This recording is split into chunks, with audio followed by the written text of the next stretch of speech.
This week on Beyond Stillness, Stories After Stroke, we welcome author, speaker, minister, holistic health practitioner, and Emmy Award-winning musician Toni Hickman, who lives in Houston, Texas. In October of 2004, just before an album release, Toni suffered her first of 2 brain aneurysms that were followed by a stroke. At that point, she wasn't able to find any publicly disabled people in the music industry. While pondering the reason she was still alive, Toni found purpose. Her story is entitled A Story of Resilience. Thank you for joining us for part 2, Toni Hickman's interview. Beyond Stillness, Stories After Stroke is made possible by our guests and tax-deductible donations from friends and listeners like you.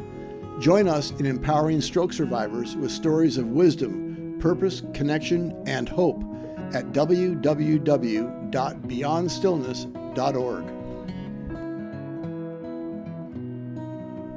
Hello and welcome to Beyond Stillness, Stories After Stroke. Stroke offers a powerful, life-changing shift in perspective.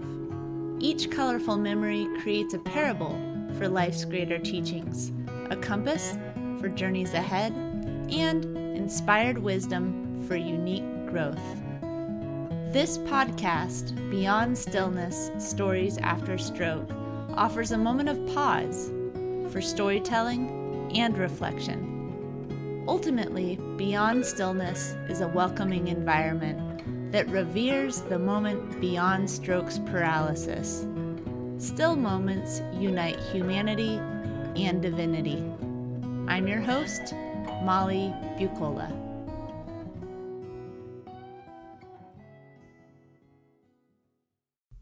This week, we welcome guest Toni Hickman, who lives in Houston, Texas.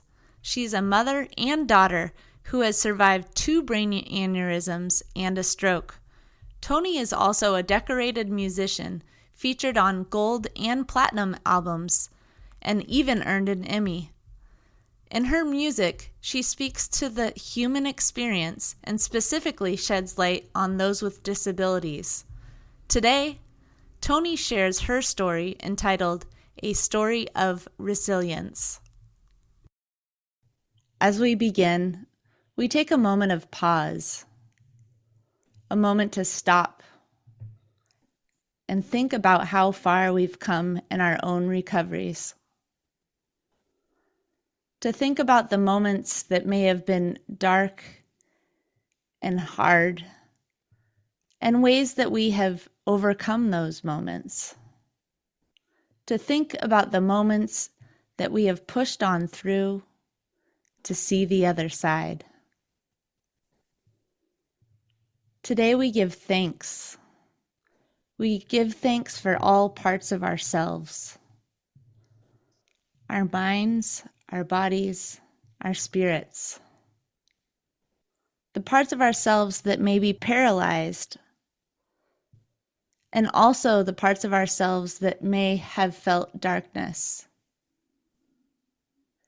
And we give thanks for ways that those parts have given us strength, have given us a new perspective, have uniquely inspired who we are moving forward.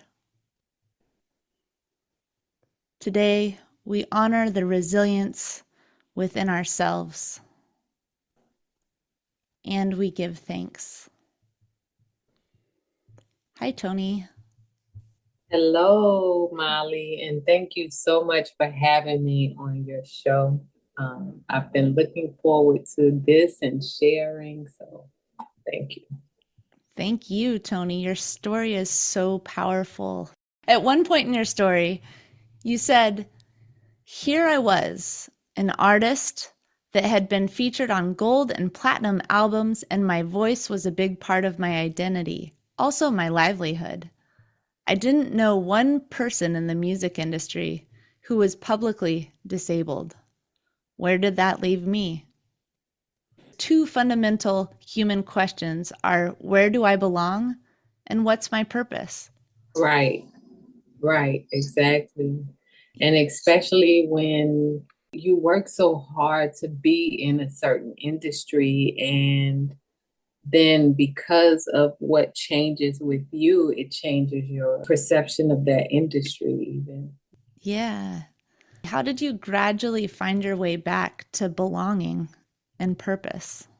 After the stroke, I realized that I needed to make a way for myself in the industry. I never made music from this perspective. And I've always spoken from the heart in my music, but I never made it from this perspective. And so I realized that that was not in the music industry. Nobody was talking about, oh, I had a stroke. Oh, I had brain aneurysms. Let's rap about that. Let's sing about that. Nobody was doing that. And my mother used to say something, it's like wherever there's a space, there's opportunity. Where something is missing, there's also opportunity. And if it wasn't opportunity, then I was going to make it. So I didn't care about fitting in the industry that it is right now. I chose to make a new one. Wherever there's space, there's opportunity. Yeah. And it seemed like there wasn't even space at that moment because there were no people that you knew in the music industry that were disabled. Or maybe you knew them and they were hiding it. Yeah, I knew of people that had disabilities. I knew a couple of rap groups that had disabilities, but you never saw them speaking about it or talking about it because it's something that was a quiet thing in the industry. It still is. It's not blatantly out there. And it's unfortunate. Why do we need to feel ashamed of that? Why make humanity feel ashamed about something that they cannot control? That in itself is a problem. Mm. Yeah, towards the end of your story, you talk about honoring all parts of yourself because all parts of yourself make up yourself. Yeah, absolutely. I am not just my disability either, because I've had people call and I don't mind. I love doing music about disability, but it's unfortunate we end up falling into these identity concepts in America. Well, in the world, really, it's like, oh, this is the artist and she sings about. No, I am a human. I am a person. And I talk about everything that comes through the heart and my emotions. That's where my writing comes from. It's unfortunate that I have to pull that pain from the concept of disability because I have felt it from the world. That's where that comes from. But I'm a writer at heart. So I'm a philosopher about everything, not just disability. Mm. I've loved our conversations over the past month or so because you are a philosopher about everything. We've talked a lot about philosophy and spirituality and Yes. your depth and wisdom throughout. In your story, you talked about the sadness and losing your voice, not only in life, but because it was part of your livelihood. But you just said you were a writer. Were you writing in the hospital? Were you writing music in order to process? I didn't write music. I wrote my thoughts down. I journaled a little bit, but not much. I don't remember writing any music. How did you work through your emotions then if you were so used to using music to process? I did a lot of escapism, Mm. honestly. I didn't want to think about my situation for a while. I remember the nurses, like I said, they were so kind. And I was the only person in the whole place that had the TV in my room the whole time. They would roll the TV in there and let me watch movies. They would bring movies from their home and put it in for me to watch. They were just awesome to me. Hmm. Well, speaking of nurses, your mom ended up being your caregiver for a long time. At one point, she was told that you would never walk or talk again and that you should be put into a nursing home. And you went on to say that your mom refused to believe that. Can you tell us a little bit about your mom and how she has influenced your own recovery? First of all, let me say who my mother has been in my life. If I told her I think I can fly, she would go get on the sewing machine and make me wings and help me in that process. That's the kind of, I'm so grateful because I've talked to so many people who've never had parents like that. But my mother always believed in dreaming and flying and just doing what you want to do. And so she put books like As a Man Thinketh, Brian Tracy. It was so many motivational things that I read as a child. So that's the kind of mother I was dealing with. So even when I got to this point where they told her I would never speak or walk again, from my understanding from my other aunt, my mother was like, she's not accepting that. She said, I know my daughter, she is very stubborn. So if she comes back, all y'all need to do is get her to come back. And if she comes back, she's going to be all right. She knew. Yeah, she knew. And she was right.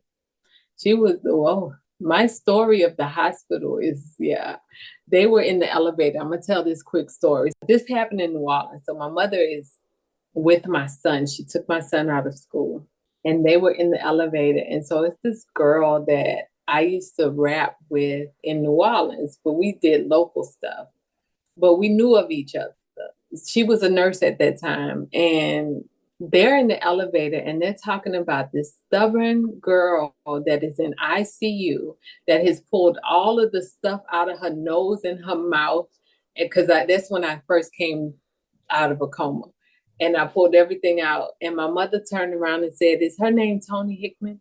She said, yes, yes. She said, that's my daughter. Wow. Yeah. That's my daughter, and she will overcome. Yeah. What could caregivers and family members learn from your mom in that role? And the irony is I am now her caregiver. So I would give both perspectives, but my mother helped with love. Now, she helped so much that after 3 months of living with her, I was like, I gotta go. I moved up back on my own. And she didn't want me to, but I felt like because she was just being a mother, she wanted to help me do everything. But because she wanted to help me do everything, I wasn't learning how to help myself. And I needed to learn how to help myself. So I moved out. The biggest lesson is love and patience. Patience and love equally, I'll say that. Because there are trying times, depending on the person that you are caring for, there can be very trying times. You have to bring it back to love. You have to bring it back to that memory and that love that you have for that person, because that's what the reminder is of your why. Your why. Mm-hmm. Love and patience.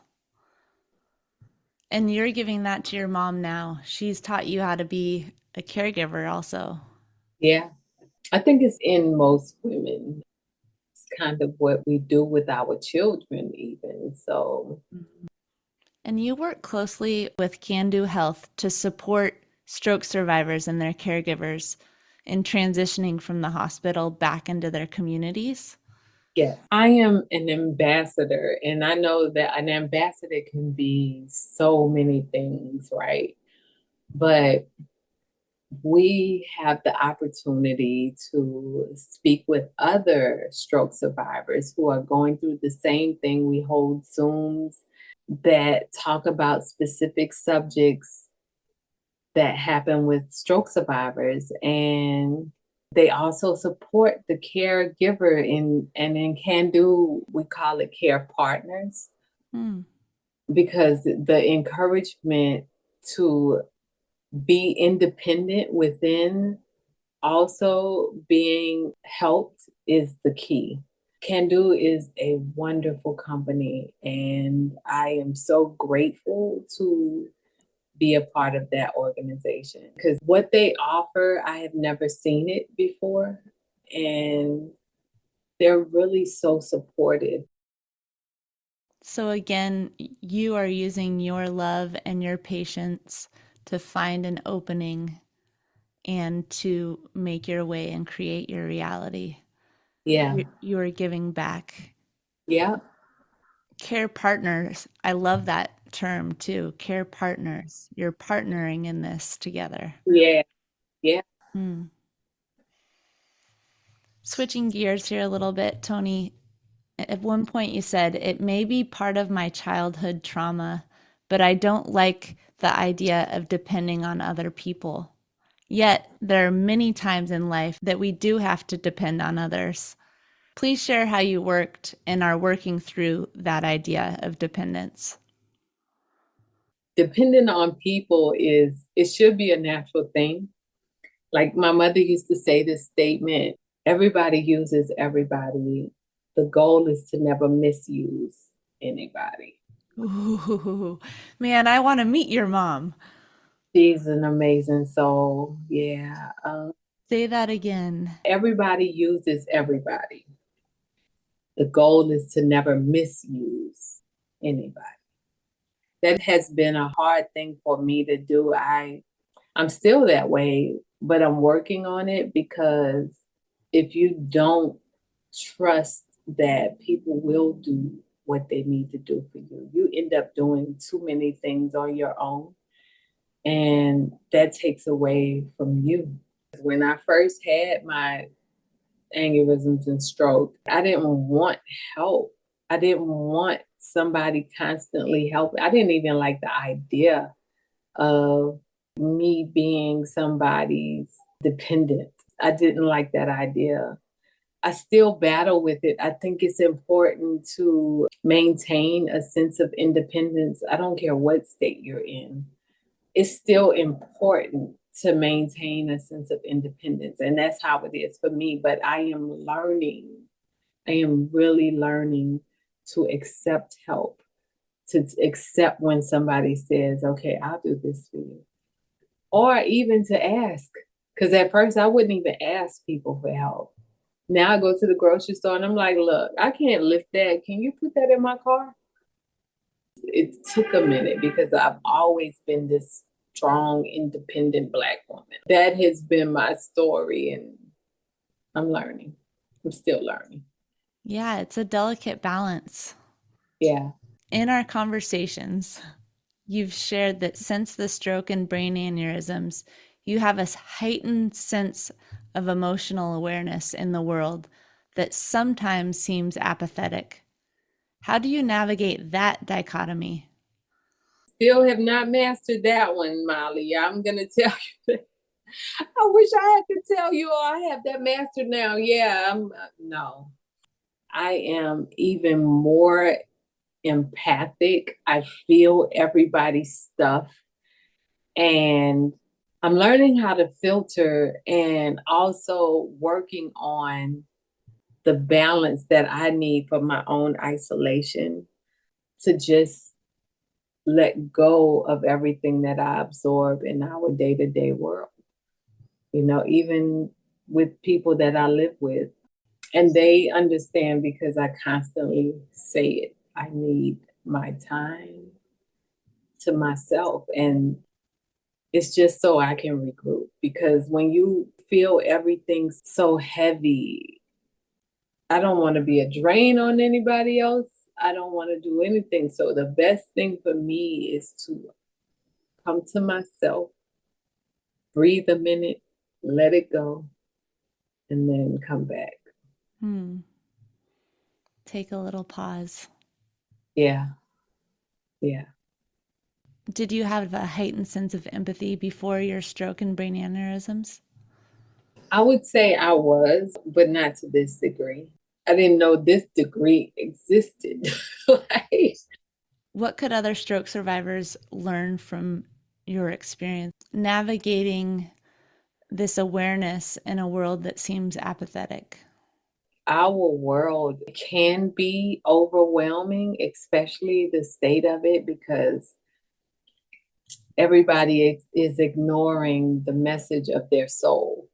And so you're dealing with a whole bunch of people that are in their own battles with their self. So every time you end up meeting somebody or having a confrontation with a stranger or whatever, just remember it isn't about you, it's about them.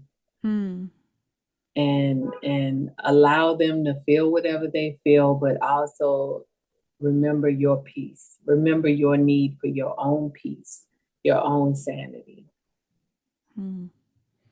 So your heightened sense of emotional awareness has given you this perspective that you see other people as souls also trying to navigate this world.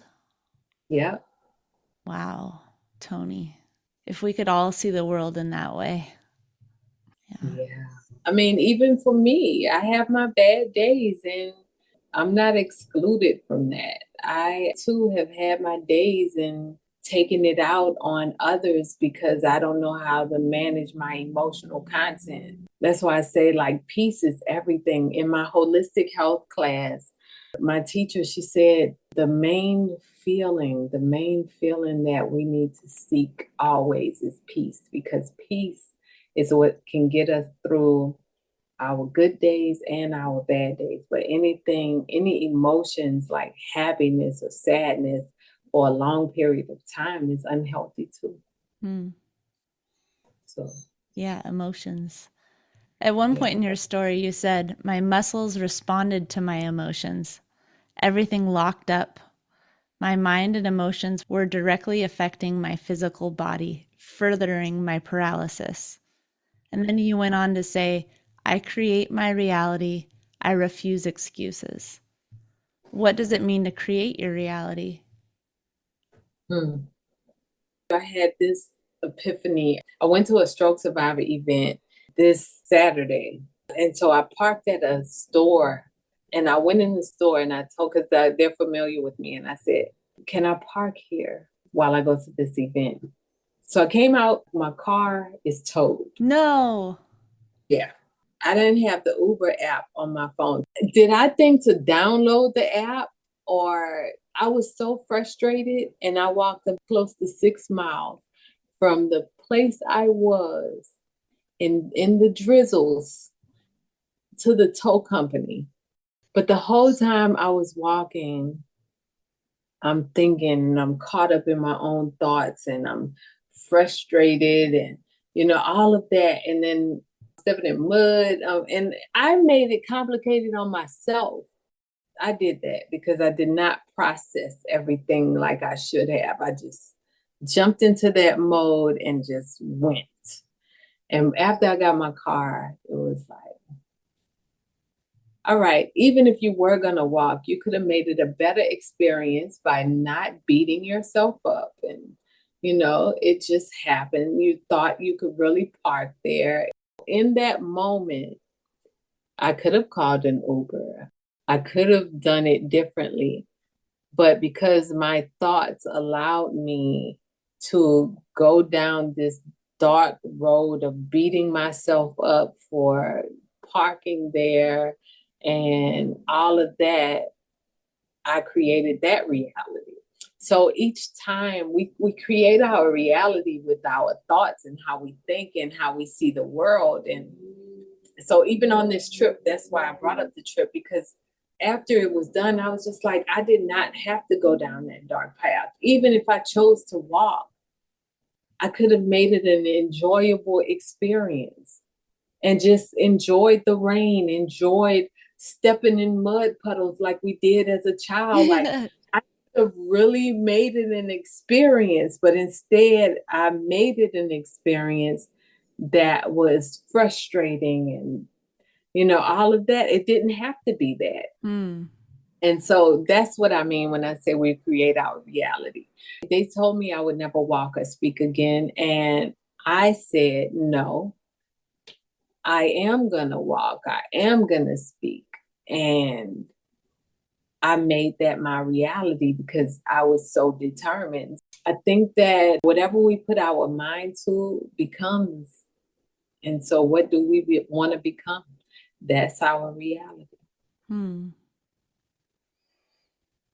I love the example that you used because it's an example that we can all relate to, whether we're a stroke survivor or not. When our thoughts and our emotions go off on their own without us being able to see what's happening, Right. they take over. And Yeah. in your story, you said, my mind and emotions were directly affecting my physical body. Our minds and our emotions directly affect what happens in our life. Yeah. Yeah. And you followed it up with, I refuse excuses. And of course, that's on the best day, right? You just told us about a day that wasn't the best day, and we all have those too. But thank you for sharing. Yeah. In your story, you repeated the nurse's words. You need to ask God why you had 2 brain aneurysms and a stroke and are still alive. So at this point, Toni, we are 20 years past your first brain aneurysm. That was in 2004. Why do you believe you are still alive? I have a message for the world. I believe that I have a message that needs to be heard. I believe I was supposed to work for companies like Can Do. I believe that this has deepened my philosophy on life and how I see the world. And I have to express that because we're all here. We're all here to give something back, no matter who you are. No matter what you've been through, we're all here to give back something back to each other so we can keep growing. That is definitely part of my purpose, is also doing the inner work, acknowledging the inner work that needs to be done and not just ignoring the message of my soul. Even doing that alone is the work that I'm here to do. Let your soul speak. Yeah. Can you name a stroke survivor who has been particularly inspiring for you through your recovery? My mother. She suffered a stroke? Yeah. Whoa, Toni. Yeah, she had a stroke right in front of me. She was foaming at the mouth, everything. Yeah. That's a powerful bond the two of you share. Yeah. Well, Toni, so honored to get to know you. And I'm really thankful that you and people like you are in this world sharing their stories and constantly seeking to learn more, seeking to see the world in a different way, honoring your own soul, and working to let your soul shine. Absolutely. Thank you for having me. That was awesome. Yeah. Thank you. Thank you, Molly. We're going to close with a moment of pause, settling into our space, creating space in our minds and in our hearts. And as Toni's mom says, where there's space, there's opportunity. May we see opportunity. May we breathe opportunity.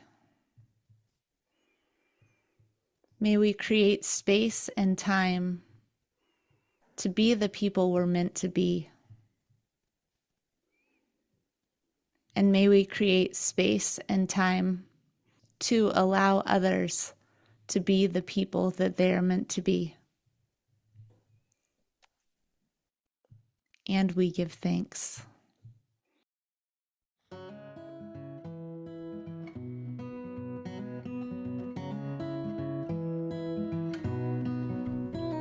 Beyond Stillness, Stories After Stroke is made possible by our guests and tax-deductible donations from friends and listeners like you.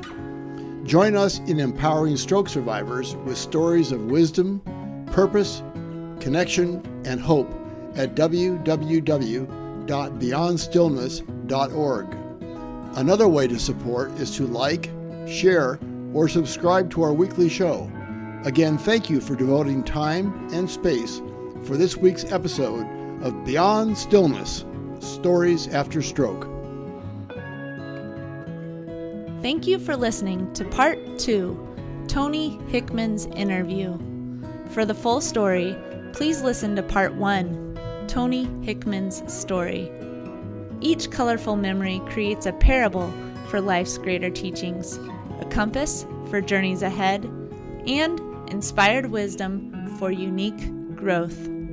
In this episode of Beyond Stillness, Stories After Stroke, we heard from author, speaker, minister, holistic health practitioner, and Emmy Award-winning musician Toni Hickman, who suffered 2 brain aneurysms and a stroke. While pondering the reason she was still alive, Toni found purpose. Her story is entitled A Story of Resilience. Thanks for listening.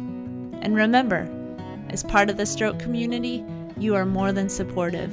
You are inspirational.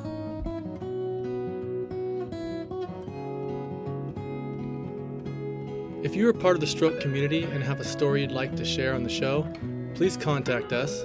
Email molly@beyondstillness.org.